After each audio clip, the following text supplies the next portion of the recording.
forward to our next speaker. You can come on up. I happen to be really politically active. It's really important to me. I showed up with my family, as you all know. November 6th is election day. And I encourage you to go out and vote because nobody has your voice but you. So, regardless of party, no one speaks for you but you. And the way that this phenomenal republic in a democracy works is for the people, by the people. And you are the people, so make sure you speak up on November 6th. So let me introduce to you Stephanie Chang. She is a Michigan State representative who's also running for Michigan State Senate right now. And we're going to talk a little bit about motherhood and politics. So you've been in public service for a while, so take a moment to introduce yourself, tell people what you've been up to, and a little bit about your family. Sounds good. Thank you so much. And first, thank you so much to the team for inviting me to be here. It's really an honor, and it's really cool to see so many amazing moms here today.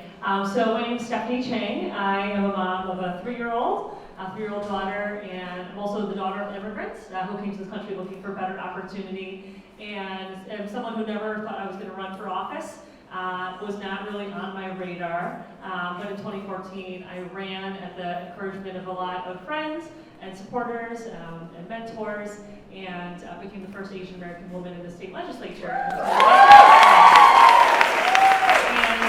Currently serve as state representative for House District 6, where we are right now. It's very exciting.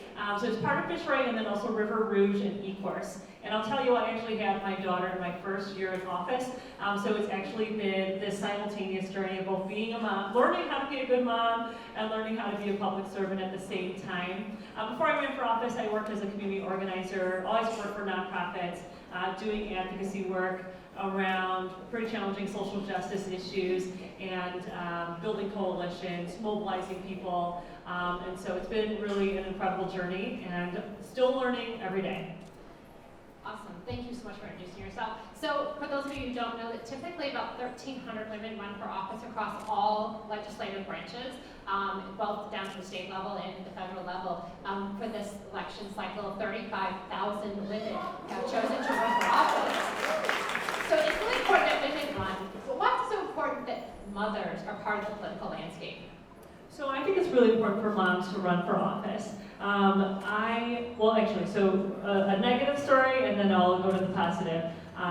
The other day, I think Thursday, I was door knocking for Mallory McMorrow. She is running for the state senate in Oakland County in a seat that I'm a Democrat, that we're trying to flip from Republican to Democrat.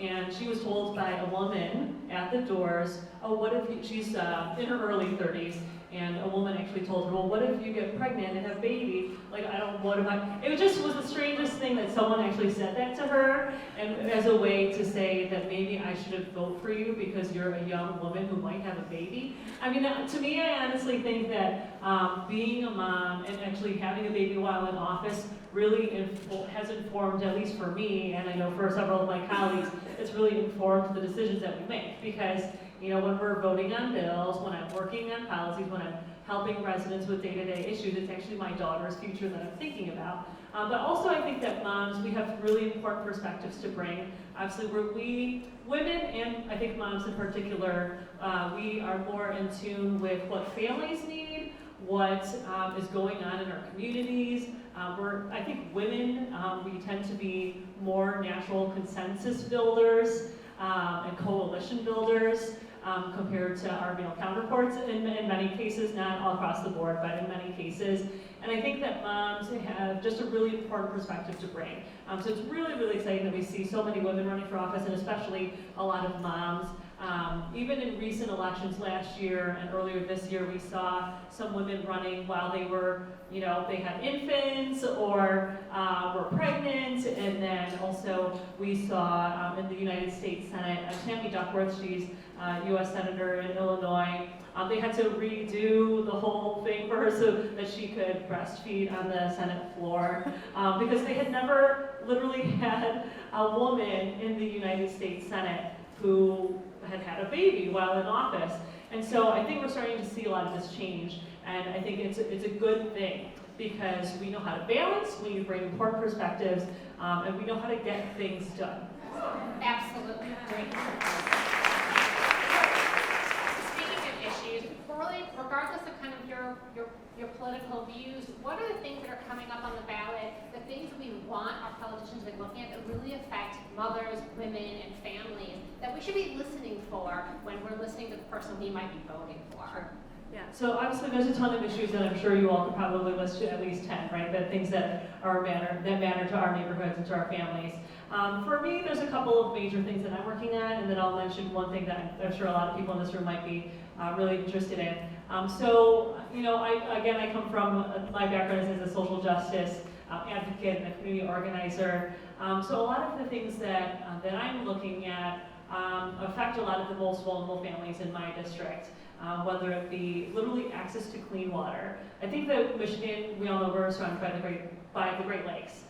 We're the Great Lakes state, we're surrounded by fresh water, yet at the same time, we have families in Flint, we have families across in rural areas who have PFAS contamination, we have literally families in Detroit who have got their water shut off. So we have families living in the state of Michigan, which is surrounded by fresh water, yet they don't have access to clean drinking water. But of course our schools, right? For the moms in the room who have school-age children, making sure that every kid gets a quality education. And this is a giant issue, and it's not easily solved in any one bite-sized solution, but it's one that we really have to actually figure out how to make sure that we're investing in our schools properly and making sure that every single child, no matter where they live, no matter what zip code, is getting a good education. And the list goes on: healthcare, economy, you know, paid sick leave. One thing, I did bring some handouts about some bills that we're working on related to equal pay, which is something that, you know, it's 2018, and we still as a country haven't figured out a way to get this right. You know, so in Michigan, we make 74 cents on every dollar that a man makes. It's terrible, like we still have so much work to do. And I actually have a story, it was the last time I left corporate America, that I found out that someone who worked beneath me, actually reported to me, was making exceptionally more than me. And so when I went to HR and said, how is this even happening? He said, well, you know, he has a wife and kids at home. It's inexcusable. Which is why I built my own business, because there's no glass ceilings. So, but it's happening in 2018 America. I know it happens to a lot of you, and it's why it's really, really important. There is actually an amendment to the Constitution for the Equal Rights Amendment, and we need so many states, but we are so close. It has been sitting there waiting to be voted on for like 30, 40 years. Yeah, it's been sitting there, and closely, Illinois was the last state to vote the approval for it. So we're only a few states away to actually get it at a federal level. So keep talking about it. I keep talking about it, and then also talk about it with people who are running for office. There probably are people. How many of you this election season has someone either knocked on your door or asked for your vote, or you see an ad on social media or something? You should be, I mean, if this is something that you care about, whether it's equal pay or your child's school or something else, you know, ask them questions, because for me, when I go to the door, I don't just want to tell you something about them. I want to actually hear from the people I'm talking to what it is that you want me to do. And so I think sometimes people take it for granted. Like, but you actually do. We want you to be engaged. We want you to hear, you know, tell us what you want us to do, because we are really here to serve you. So don't be afraid to ask hard questions, or even if you know a specific legislator, or if you want to bring up the ERA, you know, what is your view on this? Because probably some people don't even know about it. So it's important to ask those questions and to educate as well. Awesome, thank you so much. We're going to put it out to the audience now. So if you have questions about what's coming up on the ballot or getting involved, absolutely. So my question is a corporate employer policy question. My employer has FMLA policy in place that I know is legal, but it's that if two employees work for the same company, it's a joint 12-week maternity. So my question to you is, how would someone like me who doesn't have policy experience go about trying to change that, or you know, talking to people that matter about how that could be detrimental to mothers and fathers? Yeah. Great question. So did everyone hear her question? Okay, so the question was around her company, the company that she works for, and I'm assuming also your husband works for. They have if they work for the same company, they get 12 weeks. And so her question is, how can she best advocate for change? So I'll tell you, there's a couple things. So obviously at the federal level, we need to change this.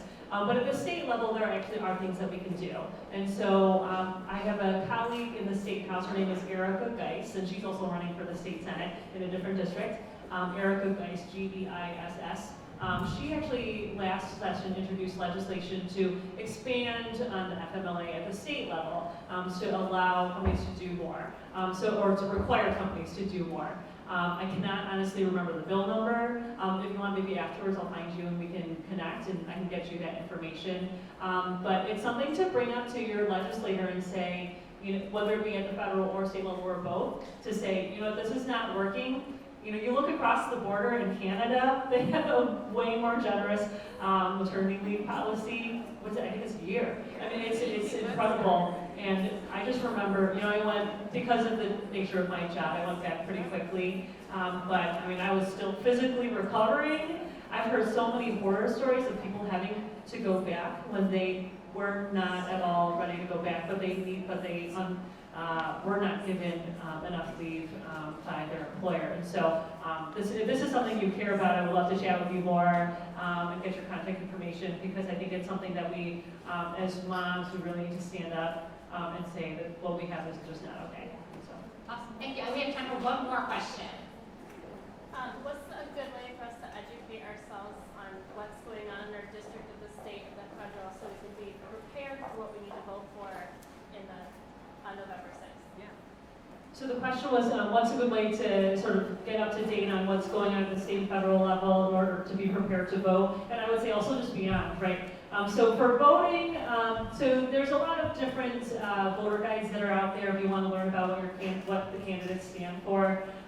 The League of Women Voters is one group that I really like. They are nonpartisan, and they ask everyone the same questions, and they're pretty good questions, I think. And so they have a voter guide. I think it's on their website, and I know I've seen some print versions out and about as well. But also, all the newspapers do voter guides and endorsements. You can check those out. But find a source you trust. Obviously, because depending on your point of view, you might want to look at one news source over another, but you can kind of take a look at those. But also, for me, I think that the most important thing is also, if there's a candidate you're like sort of on the fence about, reach out to them and say, here are 3 things I really care about. I really love this. In the primary election, I had a guy email me like 5 questions. And so usually people don't do that. I mean, I had never met this person. He emailed me 5 questions. I can't remember what they were, but I responded to all of them.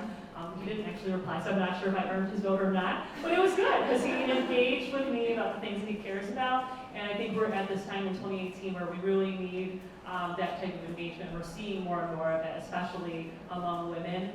It's very exciting. So, but after the election, one thing to go check out at the state level is it's legislature.mi.gov, and you can track literally all the bills that have been introduced at the state level and where they are, what's going on with them.